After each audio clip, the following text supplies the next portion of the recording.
भावनी सी मधुर बात की है, ईश्वर से हमने मुलाकात की है। मन भावनी सी मधुर बात की है।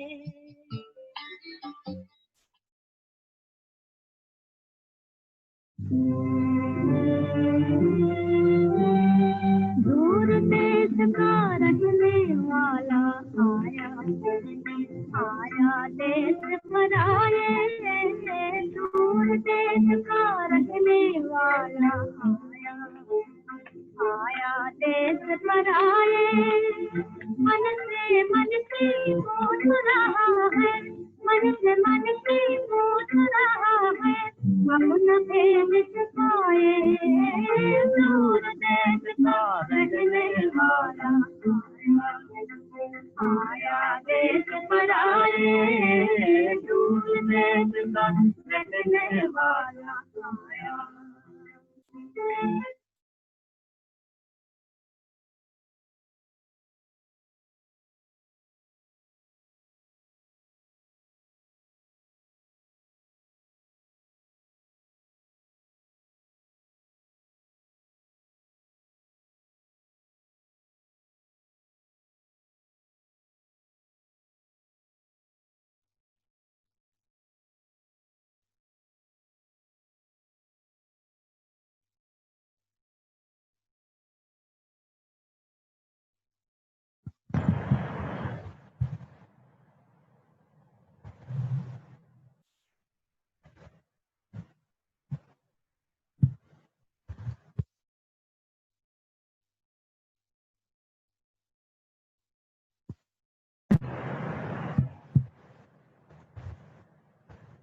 ओम शांति,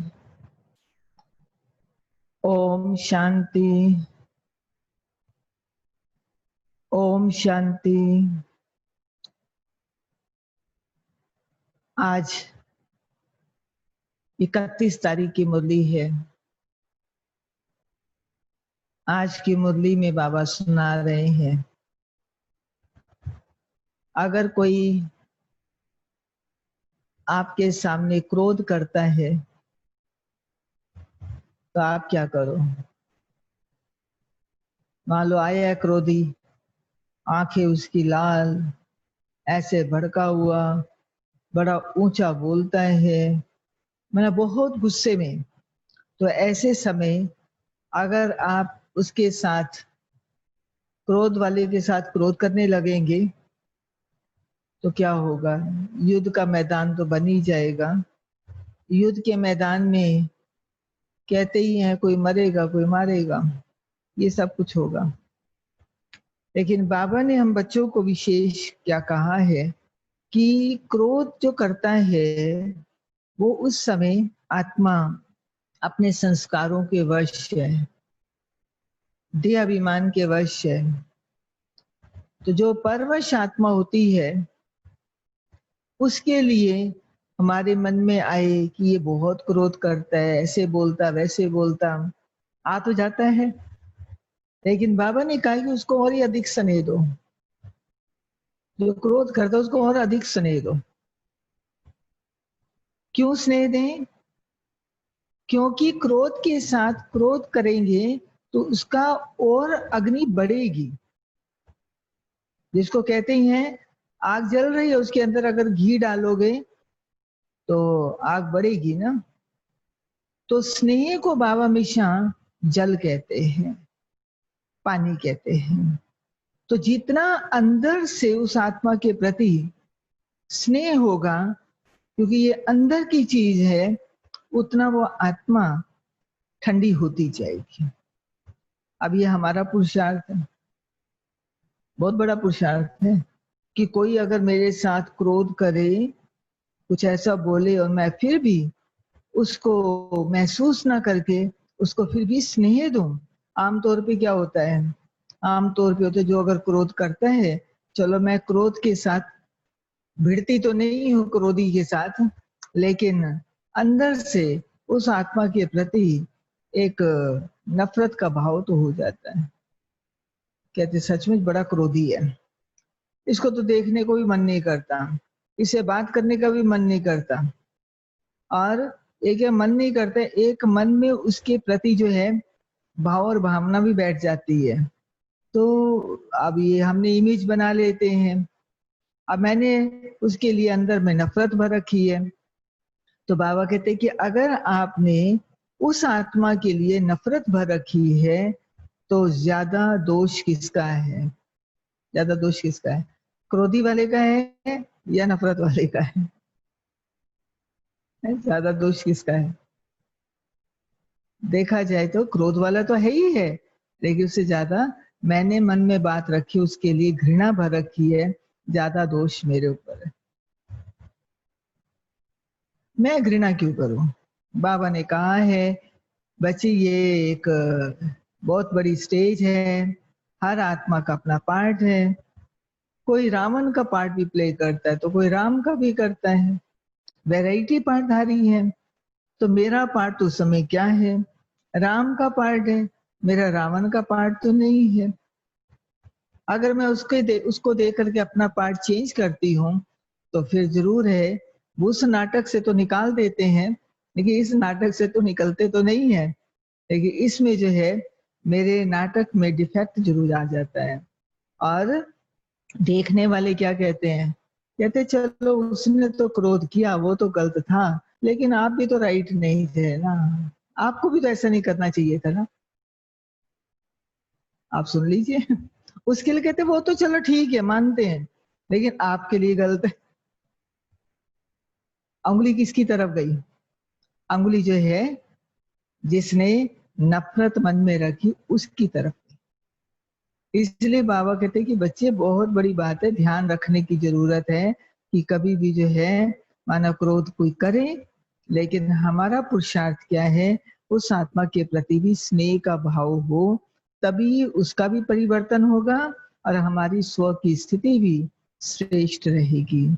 एक तो बाबा ने आज विशेष ये बात कही है। दूसरा बाबा ने कहा है बच्चे ये विचित्र पाठशाला है। अब इसमें विचित्रता कौन सी है?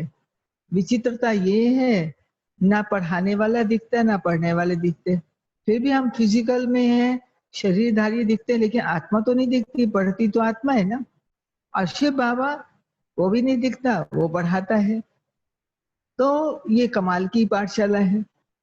और फिर बाबा ने आज जो हम सबको फिर से ध्यान खिंचवाया है, वो खिंचवाया है नेत्रों पर। नेत्र ध्यान रख लो अपनी आंखों पर। आंखें जो हैं विचलित हो जाती हैं, दृष्टि खराब हो जाती है। दृष्टि खराब होने से संकल्प विकल्प चलते हैं। चलो एक एक संकल्प विकल्प चलना एक एक कर्म में आ जाते हैं। बाबा कहते हैं कितना बड़ा दंड हो जाता है, इसलिए अपनी दृष्टि को बहुत ठीक करना है, चेक करना है मेरी दृष्टि खराब तो नहीं होती है, होती तो उसको ठीक करो। दंड ये नहीं देना कि आंखें निकाल देनी, कोई दंड ये नहीं देना। बाबा कहते हैं दंड क्या है? इस आंखों को जो है पवित्र करने के लिए प्रैक्टिस करो, खूब योग लगाओ, अपने आप को जो है अच्छी तरह तपाओ। जैसे कि हमारे सामने एग्जाम्पल ब्रह्मा बाबा का है। ब्रह्मा बाबा ने तपस्या की, तपस्या के साथ साथ ब्रह्मा बाबा ने अपना चार्ट रखा, कचहरी लगाते थे। इतनी पवित्र दृष्टि हो गई, इतनी हो गई, जो बाबा के संबंध में जो भी है बाबा को सब क्या दिखाई देते थे? है? आत्मा भाई, आत्मा भाई। देह का भान तो खत्म ही हो गया। अच्छा अपना तो उनका देह का भान खत्म हुआ, उनको आत्मा भाई दिखाई दिए, लेकिन जो फैमिली मेंबर हैं, उनकी पत्नी, उनके बच्चे, उनके अंदर भी इस चीज को खत्म कर दिया। उनके अंदर भी भान नहीं रहा ये हमारे पिताजी हैं, मेरा पति है, फलाना है, नहीं। उनके अंदर भी मैंने अपनी दृष्टि को तो किया, लेकिन दूसरों की दृष्टि को उनको भी बदला। यह है पुरुषार्थ। तो बाबा कहते यही पुरुषार्थ करना है। अगर ऊंच बनना है तो ये पुरुषार्थ करना है। तो बाबा ने आज विशेष रूप से आंखों के ऊपर कहा है। आंखें जो हैं इस प्रकार से धोखा देती हैं।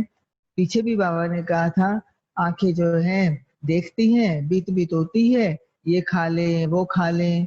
आज बाबा ने कहा ये आंखें जो जब देखती हैं तो म्याऊं म्याऊं करती हैं, म्याऊं म्याऊं। बिल्ली जाती है ना, मौका देखती है तो खा लेती है, नुकसान करती है। ऐसे ही ये आंखें भी ऐसे करती है, बिल्ली की तरह म्याऊं म्याऊं म्याऊं म्याऊं करते और मौका देख करके सोचते हैं खा लो। इसलिए और नुकसान कितना होता है। नुकसान क्या हुआ? चोरी की आदत, झूठ की आदत, छिपाने की आदत, और फिर आत्मा का स्वास्थ्य खराब और तन का स्वास्थ्य भी खराब। ये सारे स्वास्थ्य खराब हो जाते हैं। इसलिए बाबा कहते हैं बच्चे बहुत ध्यान दो इन आंखों के ऊपर। बस तो सुनते हैं आज के महावाक्य हैं, सारे मीठे बच्चे, यह वंडरफुल पाठशाला है जिसमें तुम पढ़ने वाली आत्मा भी देखने में नहीं आती। यह वंडरफुल पाठशाला है जिसमें तुम पढ़ने वाली आत्मा भी देखने में नहीं आती, तो पढ़ाने वाला भी दिखाई नहीं देता। पढ़ाने वाला भी दिखाई नहीं देता। यह है नई बात, यह है नई बात।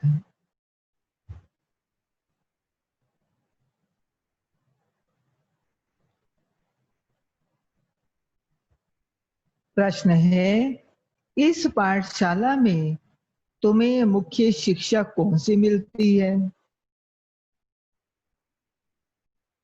इस पाठशाला में तुम्हें मुख्य शिक्षा कौन सी मिलती है जो और कोई पाठशाला में नहीं दी जाती? जो और कोई पाठशाला में नहीं दी जाती।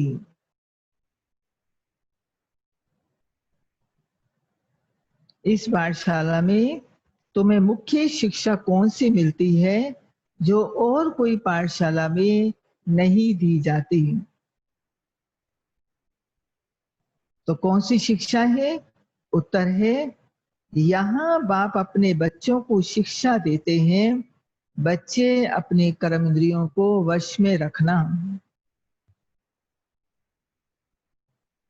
बच्चे अपने कर्म इंद्रियों को वश में रखना।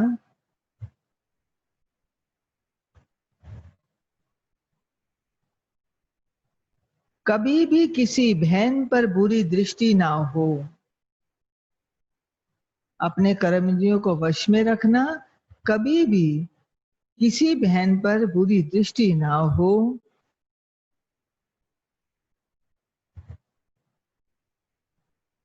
तुम आत्मा रूप में भाई भाई हो।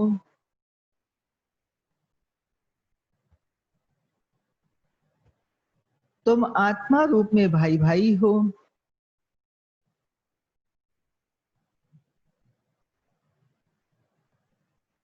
और प्रजापिता ब्रह्मा के बच्चे बहन भाई हो।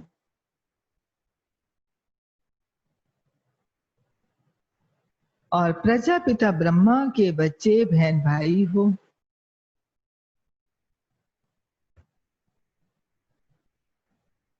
तुम्हें बुरे ख्यालात कभी नहीं आने चाहिए।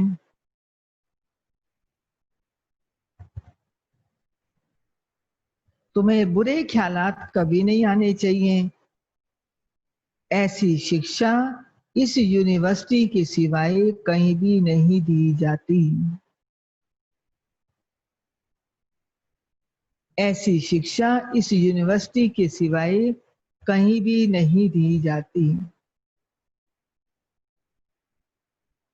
गीत है दूर देश का रहने वाला, आया देश पर आए। ओम शांति। ना दूर देश की रहने वाली आत्मा देखने में आती है और ना दूर देश में रहने वाला परमात्मा देखने में आता है। एक ही परमात्मा और आत्मा है जो इन आंखों से देखने में नहीं आते। ये दो चीजें हैं, आत्मा और परमात्मा, जो आंखों से देखने में नहीं आते, और सब चीजें देखने में आती हैं। नहीं, सिर्फ ये दो चीजें हैं जो सूक्ष्म हैं, जो नेत्रों से हम नहीं देख सकते हैं। ये समझने में आता है हम आत्मा हैं। ये मनुष्य समझते हैं आत्मा अलग है, शरीर अलग है। आत्मा दूर देश से आकर शरीर में प्रवेश करती है। तुम हर एक बात को अच्छी रीति समझ रहे हो। हम आत्मा कैसे दूर देश से आती हैं? आत्मा भी देखने में नहीं आती, पढ़ाने वाला बाप परमात्मा भी देखने में नहीं आता। ऐसा तो कभी कोई सत्संग में अथवा शास्त्रों में सुना नहीं है, ना कभी सुना, ना कभी देखा। अभी तुम जानते हो, हम आत्मा देखने में नहीं आती, आत्मा को ही पढ़ना है। देखने में तो नहीं आती, लेकिन पढ़ना किसको है? आत्मा को ही पढ़ना है, क्योंकि आत्मा ही सब कुछ करती है। जो भी इस इंद्रियों के द्वारा कर्म करती है, चाहे पढ़ने का, चाहे देखने का, कुछ करने का, सब कुछ आत्मा इस शरीर द्वारा करती है। ये नई बात है ना, जो और कोई समझा ना सके। परम पिता परमात्मा जो ज्ञान का सागर है, वह भी देखने में नहीं आता। निराकार पढ़ाई कैसे? आत्मा भी शरीर में आती है ना, वैसे परम पिता परमात्मा बाप भी भाग्यशाली रथ अथवा भागीरथ में आते हैं। इस रथ को भी अपनी आत्मा है। जिस रथ में आते हैं उस रथ को अपनी आत्मा है। वह भी अपनी आत्मा को थोड़ी देख सकते हैं। बाप इस रथ के आधार से आकर बच्चों को पढ़ाते हैं। आत्मा भी एक शरीर छोड़ फिर दूसरा लेती है। आत्मा की पहचान है देखी नहीं जाती। वह बाप जो देखा नहीं जाता, वह तुमको पढ़ा रहे हैं। यह है बिल्कुल नई बात। बाप कहते हैं, मैं भी ड्रामा प्लान अनुसार अपने समय पर आकर शरीर धारण करता हूं। मैं ड्रामा प्लान अनुसार अपने समय पर आकर शरीर धारण करता हूं। अगर नहीं आऊं, शरीर धारण ना करूं, तो तुम मीठे मीठे बच्चों को दुख से कैसे छुड़ाऊं? तो मीठे मीठे बच्चों को दुख से कैसे छुड़ाऊं? बच्चे दुखी हैं, परेशान हैं, तो बाबा तो अपने बच्चों को दुखी नहीं देख सकते हैं, इसलिए बच्चों के खातिर पुराने तन में आते हैं और बच्चों को दुखों से छुड़ाने का रास्ता दिखाते हैं, ज्ञान देते हैं। अब तुम बच्चे जागे हुए हो, दुनिया के सब मनुष्य सोए हुए हैं, जबकि तुम्हारे पास आकर समझे और ब्राह्मण बने। और सत्संगों में कोई भी जाकर बैठ सकते हैं। हाँ, तो कोई भी आया बैठ गया, और यहाँ कोई अननोन आकर के बैठ जाएगा, कहेंगे कौन आ गया, इसको उठाओ, पूछो कहाँ से आए हो, क्या है, फिर उसको कहते अलग से आओ, कोर्स करो। यहाँ ऐसे सिस्टम नहीं है। यहाँ ऐसे कोई आ ना सके, क्योंकि पाठशाला है ना, सत्संग की बात नहीं, यहाँ पाठशाला है। बैरिस्ट्री के इम्तिहान में तुम जाकर बैठो तो कुछ भी समझ नहीं सकेंगे। यह भी नहीं, यह है नई बात। पढ़ाने वाला भी देखने में नहीं आता, पढ़ने वाला भी देखने में नहीं आता। आत्मा अंदर सुनती है, धारण करती है, अंदर निश्चय होता जाता है। यह बात बरोबर ठीक है। परमात्मा और आत्मा दोनों देखने में नहीं आते, दोनों सूक्ष्म है। बुद्धि से समझा जाता है मैं आत्मा हूं। ये तो ये भी नहीं मानते, कह देते नेचर है, फिर उसका वर्णन भी करते हैं। यहाँ तो अनेक मतें हैं। तो बच्चों को इस नॉलेज में बिजी रहना है। जो बाबा ने इतनी ऊंची श्रेष्ठ नॉलेज दी है, अपनी मन बुद्धि को इसमें बिजी रखो। जितना आपका मन बुद्धि इसमें बिजी होगा, उतना क्या होगा, आपके मुख से भी क्या निकलेगा, मुख से भी रतन निकलेंगे। लगेगा कि किसी को हम ये सुनाएं, तो बाबा कहते अपने को इसमें बिजी करो। बिजी करने के लिए मंथन करो, सुनो, मंथन करो, फिर सुनाओ, और धन बढ़ता चला जाएगा। कर्म इंद्रियां जो धोखा देती है ना, उनको भी वश करना है। जितना इसमें बिजी रखोगे अपने आप को, ज्ञान में, ज्ञान का चिंतन करने में, सुनाने में, उतना बाबा कहते कर्म इंद्रियां क्या होंगी, वश में होती जाएंगी। फर्क पड़ता है इस चीज। बाकी योग का बल तो चाहिए, ऐसा नहीं खाली ज्ञान से काम चलेगा, लेकिन ज्ञान के साथ साथ योग का बल भी बहुत जरूरी है।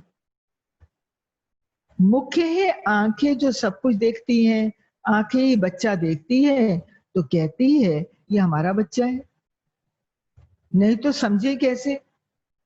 कोई जन्म से ही अंधे होते हैं तो फिर उनको समझाते हैं तुम्हारा ये भाई है, देख नहीं सकते, लेकिन बुद्धि से समझते हैं। रग जाती है सूक्ष्म, भले आंखें नहीं देखती, लेकिन बुद्धि रूपी आंख से उनको पता तो चलता है, और मेरा भाई है उसके प्रति प्यार जाता है। वास्तव में कोई अंधे सूरदास हो तो ज्ञान को अच्छा उठा सकते हैं, क्योंकि जब ये ऑर्गन काम नहीं करते हैं तो उनका जो है ना, हर बात को समझना, कैच करना, वो उनका जो तीक्ष्ण होता है, बुद्धि तीक्ष्ण होती है, बड़ी जल्दी कैच करते हैं। इसलिए बाबा को तो अच्छा उठा सकते हैं। फिर बाबा ने ये बात भी और क्यों कही, एक तो बुद्धि तो तीक्ष्ण बनती है, दूसरी मुख्य बात जो बाबा कहने जा रहे हैं, क्योंकि उनको आंखें धोखा देने वाली नहीं है, आंखें बंद पड़ी हुई है। बल और कुछ काम में ना कर सके, ज्ञान अच्छा ले सकते हैं। स्त्री को भी नहीं देखेंगे, दूसरों को देखे बुद्धि जाए, उनको पकड़े भी, देखते ही नहीं तो पकड़े कैसे। तो बाप समझाते हैं कर्म इंद्रियों को पक्का करना है, हर कर्म इंद्रियों को पक्का करो। पक्का करना माना इनकी निगरानी रखो, सारी कर्म इंद्रियों की अच्छी तरह निगरानी रखनी है, और लक्ष्य रखना है नहीं, इस आंख को, मुख को, किसी को भी गलत काम करने नहीं देना है। अब जब आप अटेंशन रखोगे, करने नहीं दोगे, अपने आप ठीक होती चली जाएंगी। तो बाप समझा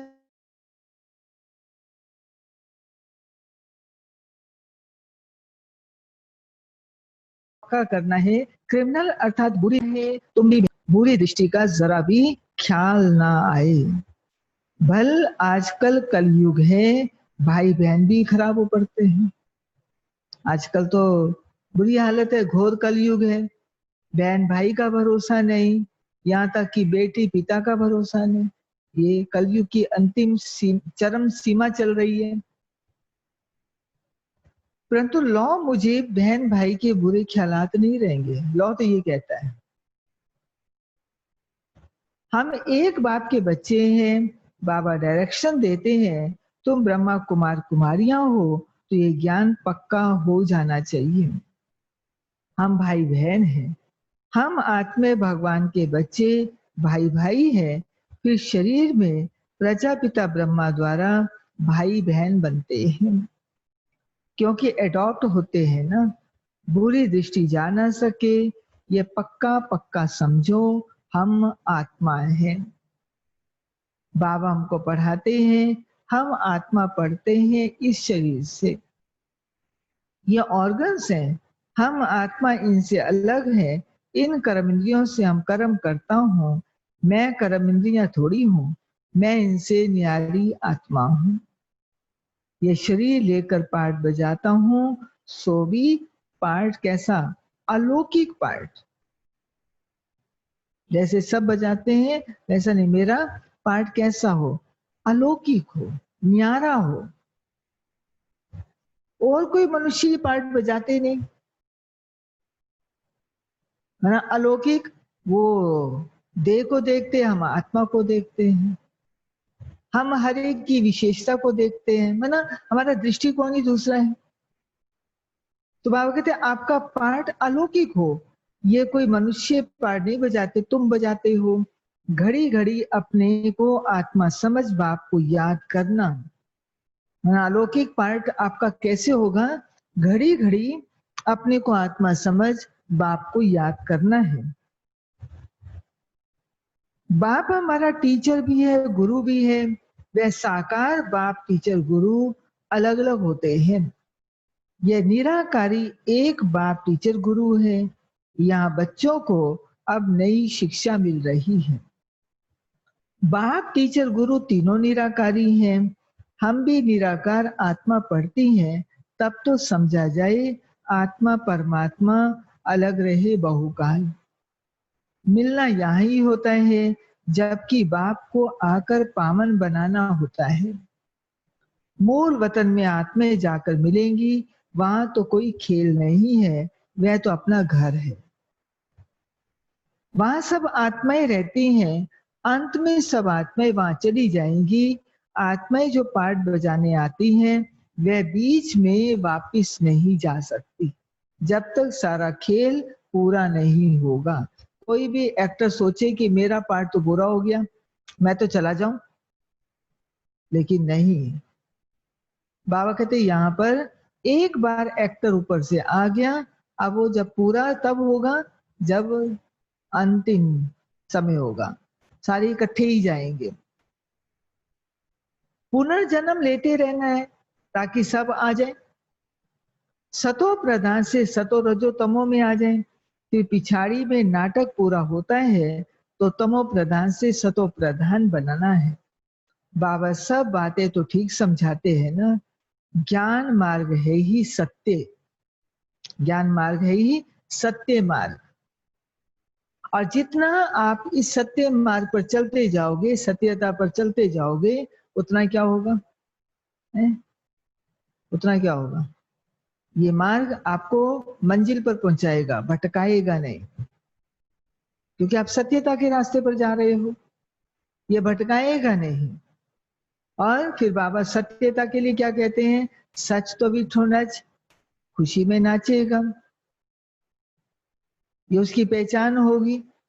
और सत्यता के ज्ञान से क्या होगा? हर कर्म में हमारी सत्यता होगी, राइट कर्म होंगे। सत्यम शिवम सुंदरम कहा जाता है ना। सत्य बोलने वाला एक बाप है। इस संगम पर पुरुषार्थी बनने के लिए ये एक ही सत का संग होता है। बाप जब आते हैं, बच्चों से मिलते हैं, तभी उसको सत्संग कहा जाता है। बाकी सबको संग है, गाया जाता है, सत का संग तारे को संग डुबोए। कुछ संग है रावण का। बाप कहते हैं मैं तो तुमको पार ले जाता हूं, फिर तुमको डुबोता कौन है? तमो प्रधान कैसे बन जाते हो, वह भी बताना पड़ता है। सामने दुश्मन माया है और शिव बाबा तुम्हारा मित्र है। माया रावण दुश्मन है, शिव बाबा तुम्हारा मित्र है। उनको कहा जाता है पतियों का पति। अब ये रावण की महिमा तो नहीं है, रावण को कहोगे दुश्मन को है पतियों का पति, उसको तो नहीं कहेंगे। शिव बाबा जो मित्र है उसको कहा जाता है वह पतियों का पति भी है। सिर्फ कहेंगे रावण है बस, और कुछ नहीं कहेंगे उसके लिए, उसकी महिमा कुछ नहीं करेंगे। रावण को क्यों जलाते हैं? वहां भी तुम बहुत सर्विस कर सकते हो। कोई भी मनुष्य मात्र नहीं जानते कि रावण कौन है। कब आते हैं, क्यों जलाते हैं? ब्लाइंड फेथ है ना। तुम बच्चों को समझाने की अथॉरिटी है। जैसे वे शास्त्र अथॉरिटी से सुनाते हैं ना, सुनने वाले भी बड़े मस्त होते हैं, पैसे देते रहते हैं। संस्कृत सिखाओ, गीता सिखाओ, इसके लिए भी बहुत पैसे देते हैं। बाबा समझाते हैं बच्चे तुम कितना waste of time, waste of money करते आए हो। भक्ति के अंदर आपने क्या किया? Waste of time, waste of money किया। अच्छा, भक्ति के अंदर तो किया है, लेकिन बाबा कहते अब ध्यान रखना है ना, समय को बर्बाद करना है ना मनी को बर्बाद करना है। तुम्हारे पास जो इस ब्राह्मण कुल के होंगे वे आते रहेंगे, इसलिए तुम प्रदर्शनी आदि करते हो। यहाँ का फूल जो होगा वह आएगा जरूर। ये झाड़ बढ़ता जाता है। बाप ने बीज लगाया है एक ब्रह्मा, और उनसे फिर ब्राह्मण कुल होता है। एक से बढ़ते गए, पहले घर वाले, फिर मित्र संबंधी आसपास आने लगे। शुरू में पहले तो शिव बाबा इनके तन में आए, फिर घर वाले शुरू हुए, और फिर आसपास वाले, फिर मित्र संबंधी आने लगे। फिर सुनते सुनते देखो कितने आ गए, और आज लाखों की तादाद में है। समझते हैं ये भी सत्संग है, परंतु इसमें पवित्रता की मेहनत है, जिससे ही हंगामा हुआ। शुरू में यही समझा कि दादा के पास जाना है, वो सत्संग है, सब चल पड़े एक दूसरे को देख करके। लेकिन बाद में क्या हुआ, पवित्रता की बात आई, उसमें हंगामा होना शुरू हो गया। अभी भी होता रहता है, इसलिए गालियां देते हैं, ब्रह्मा कुमारियों को गालियां देते हैं। कहते हैं भगाते थे, पटरानी बनाते थे। अब पटरानी तो स्वर्ग में बनेंगी, जरूर यहाँ पवित्र बनाया होगा ना। तुम सबको सुनाते हो, ये महाराजा महारानी बनने के लिए नॉलेज है। नर से नारायण बनने की सच्ची सच्ची कथा तुम सच्चे भगवान से सुनते हो। इन लक्ष्मी नारायण को कोई भगवान भगवती नहीं कह सकते, परंतु पुजारी लोग नारायण के चित्र को इतना नहीं मानते जितना कृष्ण को। कृष्ण के चित्र बहुत खरीद करते हैं। कृष्ण का इतना मान क्यों है? क्योंकि छोटा बच्चा है। महात्मा से भी बच्चों को ऊंच रखते हैं, क्योंकि महात्माएं तो घर बार आदि सब छोड़कर, सब बनाकर फिर छोड़ते हैं। कोई बाल ब्रह्मचारी भी होते हैं, परंतु उनको ये तो मालूम है ना, काम विकार क्या होता है, क्रोध क्या होता है, भले ब्रह्मचारी हैं। छोटे बच्चों को तो कुछ पता नहीं रहता है, इसलिए महात्मा से ऊंच कहा जाता है। इसलिए कृष्ण को जास्ती मान देते हैं। कृष्ण को देख बहुत खुश होते हैं। भारत का लॉर्ड कृष्णा है। बच्चियां भी कृष्ण को बहुत प्यार करती हैं। इन जैसा पति मिले, इन जैसा बच्चा मिले। कृष्ण में कशिश बहुत है, सतो प्रधान है ना। बाबा कहते रहते हैं, जितना याद में रहेंगे उतना तमो प्रधान से तमो रजो में आते जाएंगे, फिर खुशी भी होगी। धीरे धीरे आपकी स्टेज ऊपर बढ़ती जाएगी। तमो प्रधान, फिर तमो, फिर रजो, फिर सतो। खुशी होगी।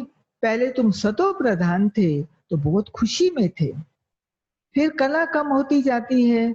तुम जितना याद करते रहेंगे तो सुख भी इतना फील होगा, और तुम ट्रांसफर होते जाएंगे। तमो से रजो सतो में आते जाएंगे तो ताकत खुशी बढ़ती जाएगी। ताकत खुशी धारणा बढ़ती जाएगी, ये पहचान है। जितना आप तमो से रजो से सतो में आते जाओगे ना, उतना क्या होगा? 3 चीजें बाबा ने बताई। 3 बातें कौन सी? ताकत, खुशी और धारणा आपकी अच्छी होती जाएगी, बढ़ती जाएगी। इस समय तुम्हारी चढ़ती कलाएं हैं। सिख लोग गाते भी हैं, तेरे बहाने सर्व का भला। तुम जानते हो हमारी चढ़ती कला होती याद से। जितना याद करेंगे उतना ऊंच चढ़ती कला होगी। संपूर्ण बनना है ना। चंद्रमा की भी लकीर रह जाती है, फिर कला बढ़ते बढ़ते संपूर्ण बन जाता है। तुम्हारा भी ऐसे है। चंद्रमा में ग्रहण भी लगता है, तो जब ग्रहण लगता है तो फिर क्या कहते हैं? जब ग्रहण लगता है तो ग्रहण का असर ना रहे, मुक्त हो जाए, तो कहते हैं दे दान, तो छूटे ग्रहण। तो फट से 5 विकारों का दान नहीं दे सकते हो। ग्रहण तो लग गया है, और ग्रहण कैसे उतरेगा? दान देने से। लेकिन बाबा कहते तुम फट से 5 विकारों का दान नहीं दे सकते हो। आंखें भी कितना धोखा देती हैं, समझते नहीं, हमारी बुरी दृष्टि जाती है। हम जबकि ब्रह्मा कुमार कुमारी बने तो भाई बहन हो गए। फिर भी अगर दिल खाती है, दिल होती है, इनको हाथ लगाएं तो वह ब्रदरली लव निकल कौन सा हो जाएगा, है वो भाईचारे का जो है, जो प्यार है वो नहीं, ब्रदरली लव निकल स्त्री पने का क्रिमिनल लव हो जाता है, अगर हाथ लगाने को दिल होती है तो फिर वो चेंज है। कोई को दिल अंदर खाता है, हम बाप के बने हैं तो हमको कोई भी बुरी दृष्टि से हाथ नहीं लगा सकते। फिर कहते हैं बाबा हमको ये हाथ लगाते हैं, हमको अच्छा नहीं लगता। बाबा फिर मुरली चलाते हैं, इससे तुम्हारी अवस्था कभी ठीक नहीं रहेगी। मुरली में बाबा कह देते, नाम नहीं लेते, नाम लेने से फिर मुश्किल हो जाएगा, इसलिए बाबा कह देते हैं। भल मुरली बहुत अच्छी सुनाते हैं, ज्ञान अच्छा सुनाते हैं, बहुतों को समझाते हैं, परंतु अवस्था नहीं है। खाली ज्ञान सुनाना कौन सी बड़ी बात है, मूल है अवस्था। बुरी दृष्टि हो जाती है, इतनी गंदी दुनिया है। बाबा के इस दुनिया को ऐसा मत समझो, ये बहुत गंदी दुनिया है। दुनिया गंदी है, बाबा कहते हैं यहाँ ब्राह्मण में ही हो जाता है, यहाँ ही गड़बड़ कर बैठते हैं, बाकी दुनिया की तो हालत ही खराब है। बच्चे समझते हैं मंजिल बहुत ऊंची है, बाप की याद में सेंसिबल होकर रहना है, मूल है ही याद। हम ब्रह्मा कुमार कुमारी है, हमारा रूहानी कनेक्शन है, ब्लड कनेक्शन यहाँ नहीं है। ना है ना ब्लड कनेक्शन, माना कोई संबंध जोड़ना, ब्लड कनेक्शन तो हो नहीं सकता है, लेकिन इस संबंध को जोड़ना भी नहीं है, लौकिक संबंध। यूं तो ब्लड से सब पैदा होते हैं, सतयुग में भी तो ब्लड कनेक्शन होता है, परंतु वह शरीर योग बल से मिलता है। कहेंगे विकार बिगर बच्चे कैसे पैदा होंगे, बाप कहते हैं वह है ही निर्विकारी दुनिया, वहां विकार होता ही नहीं। वहां अगर पतित हो तो वहां भी रावण राज्य हो जाए, तो यहाँ और वहां में फर्क ही क्या रहा। ये समझने की बातें हैं। बुरी दृष्टि मिट जाना बड़ी मेहनत लगती है।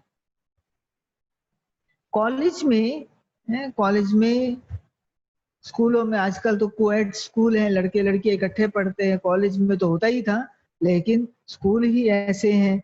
कॉलेजेस में बच्चे बच्चे इकट्ठे पढ़ते हैं तो बहुतों की क्रिमिनल आई हो जाती है। बच्चों को समझना है हम गॉड फादर के बच्चे हैं तो आपस में बहन भाई हो गए, फिर बुरी दृष्टि क्यों रखते। सब कहते भी हम ईश्वर की संतान हैं, आत्मा तो हुई निराकारी संतान, फिर बाप रचते हैं तो जरूर साकारी ब्राह्मण रचेंगे। प्रजापिता ब्रह्मा तो साकार होगा ना, वह होगी एडॉप्शन, गोद के बच्चे। मनुष्यों की बुद्धि में बिल्कुल नहीं आता कि प्रजापिता ब्रह्मा द्वारा सृष्टि कैसे रची। तुम प्रजापिता ब्रह्मा के बच्चे, ब्रह्मा कुमार कुमारियां भाई बहन ठहरे। बुरी दृष्टि की बड़ी खबरदारी चाहिए, इसमें बहुतों को दिक्कत होती है। बाबा सब बातें क्लियर बता रहे हैं, खबरदारी रखनी है, लेकिन कईयों को बड़ी दिक्कत होती है। ऊंच से ऊंच पद पाना है तो मेहनत तो करनी पड़ेगी ना। बाबा कहते हैं पवित्र बनो, इनका भी कोई मानते हैं कोई नहीं मानते, बड़ी मेहनत है। मेहनत बिगर ऊंच कैसे बनेंगे, बच्चों को खबरदार रहना है। बहन भाई का अर्थ ही क्या है, एक बाप के बच्चे, फिर बुरी दृष्टि क्यों जानी चाहिए। बच्चे समझते हैं बाबा ठीक कहते हैं, हमारी क्रिमिनल दृष्टि जाती है, स्त्री की भी जाती है तो पुरुष की भी जाती है। मंजिल है ना, नॉलेज तो बहुत सुनाते हैं, परंतु जबकि चलन भी पवित्रता की हो। इसलिए बाबा कहते सबसे जास्ती धोखा देने वाली कौन है, सबसे जास्ती धोखा देने वाली आंखें हैं। मुख भी म्याऊं म्याऊं कब करता है? मुख भी म्याऊं म्याऊं करता है? म्याऊं म्याऊं है, म्याऊं मैं खाऊं। जब आंखों से चीज को देखते हैं तब दिल होती है ये खाऊं। इसलिए कर्म इंद्रियों पर जीत पानी है। सारी बातें बता करके लास्ट बाबा क्या कहते हैं, क्या करना है? समझ किस लिए दे रहा हूं? ताकि आप पुरुषार्थ करो कर्म इंद्रियों पर जीत पाने का। अच्छा, मीठे मीठे सिकिलदे बच्चों प्रति माता पिता बाप दादा का याद प्यार और गुड मॉर्निंग। रूहानी बाप की रूहानी बच्चों को नमस्ते।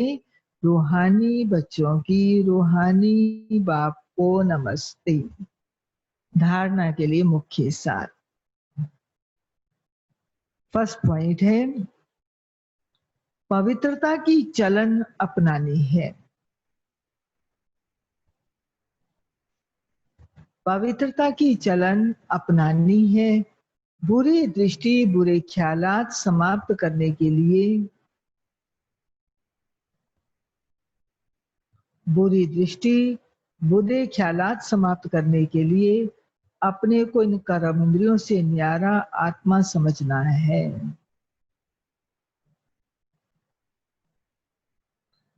बुरे ख्यालात समाप्त करने के लिए अपने को इन कर्म इंद्रियों से न्यारा आत्मा समझना है।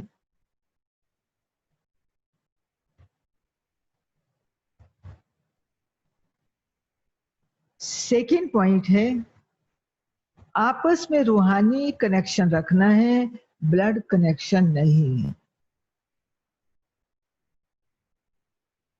आपस में रूहानी कनेक्शन रखना है, ब्लड कनेक्शन नहीं। अपना अमूल्य टाइम और मनी वेस्ट नहीं करना है। समय रूपी धन और स्थूल धन दोनों को वेस्ट नहीं करना है। अपना अमूल्य टाइम और मनी वेस्ट नहीं करना है। संग दोष से अपनी बहुत बहुत संभाल करनी है। संग दोष से अपनी बहुत बहुत संभाल करनी है।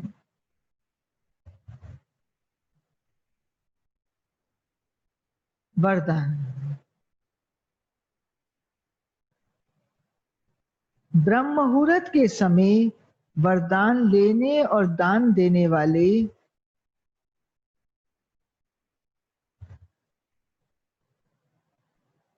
ब्रह्म मुहूर्त के समय वरदान देने और दान लेने वाले बाप सम्मान वरदानी महादानी भव।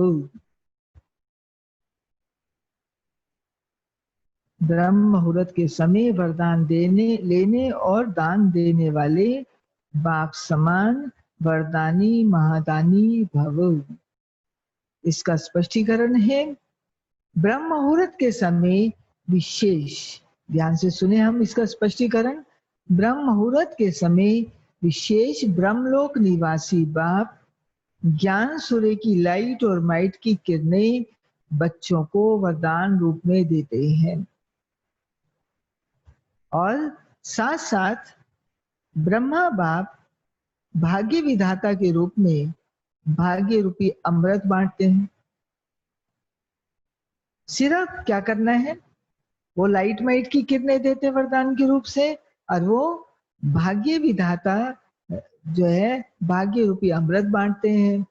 सिर्फ बुद्धि रूपी कलश अमृत धारण करने योग्य हो, बस।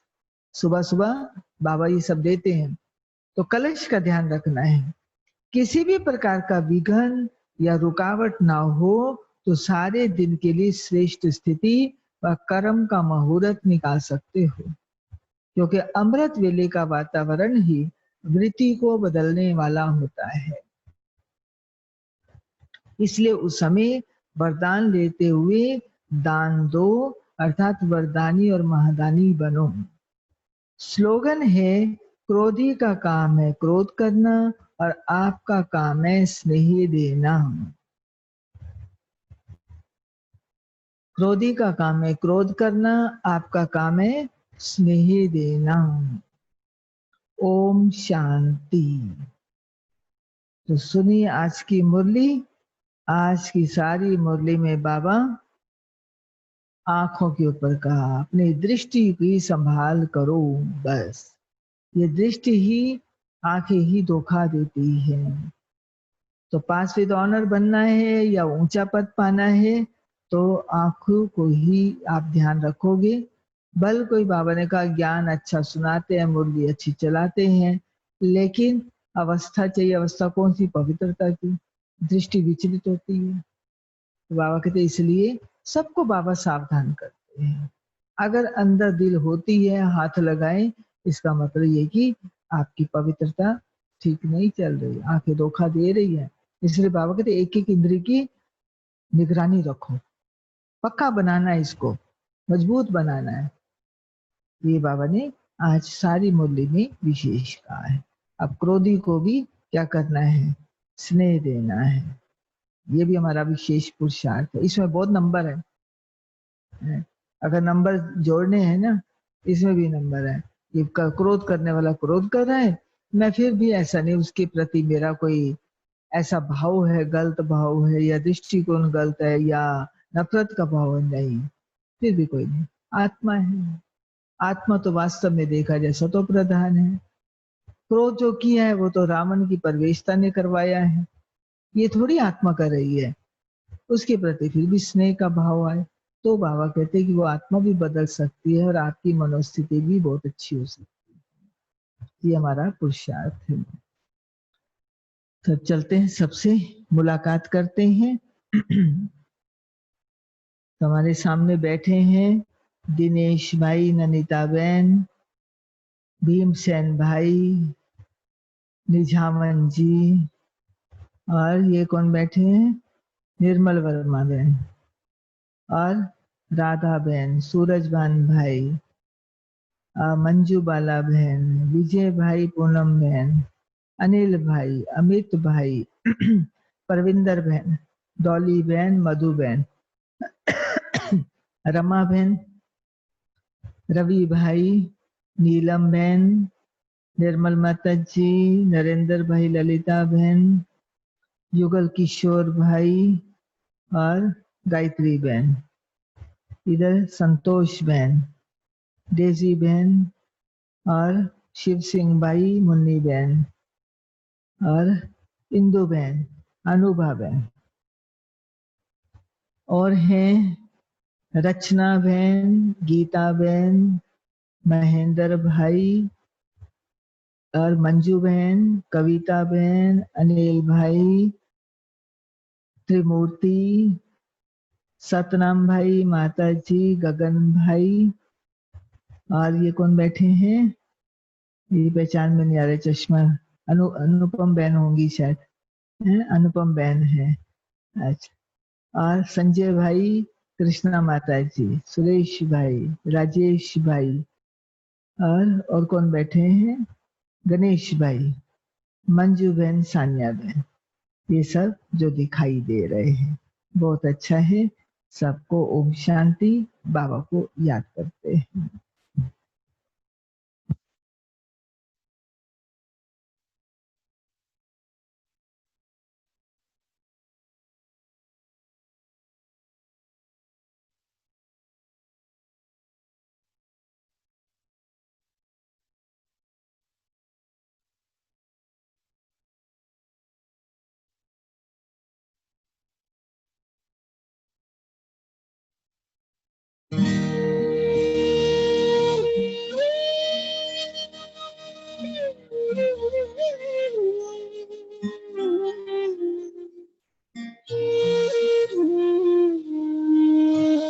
आपकी याद आते ही हम तो खो जाते ख्वाबों में।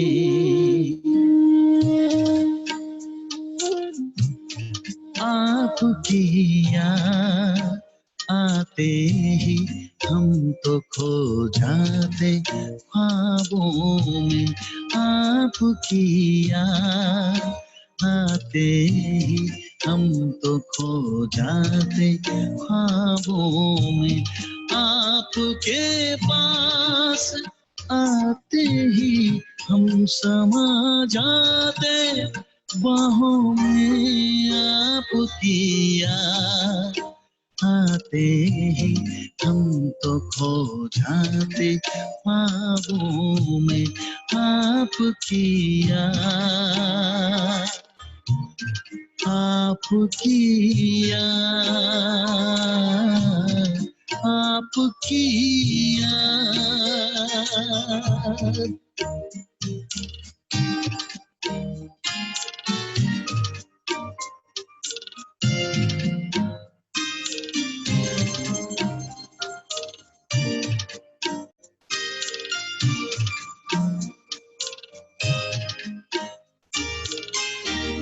बड़ी मन भावनी मुरली प्रेम से प्राणों को सींचे,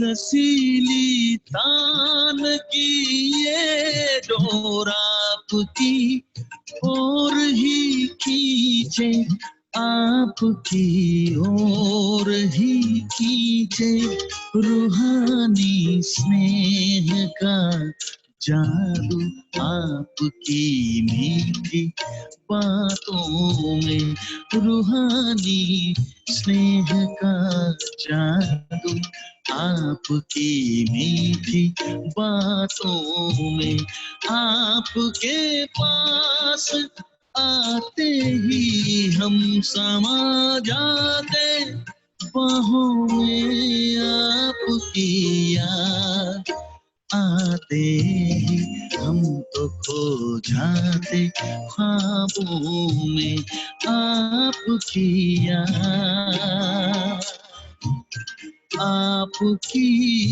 याद, आपकी याद।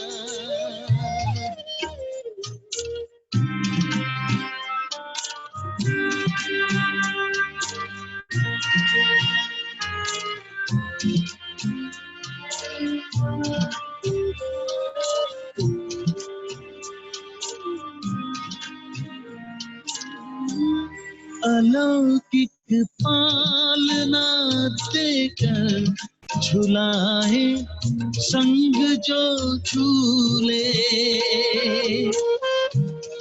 अतीन्द्रिय सुख भरे वो दिन भुलाए, हमको ना भूले, भुलाए हमको ना भूले, महकते फूल हैं अब भी यादों की इन किताबों में, महकते फूल हैं अब भी यादों की इन किताबों में, आपके पास आते ही हम समा जाते बाहों में, आपकी याद आते ही हम तो खो जाते ख्वाबों में, आपकी याद, आपकी याद, आपकी याद, आपकी याद, आपकी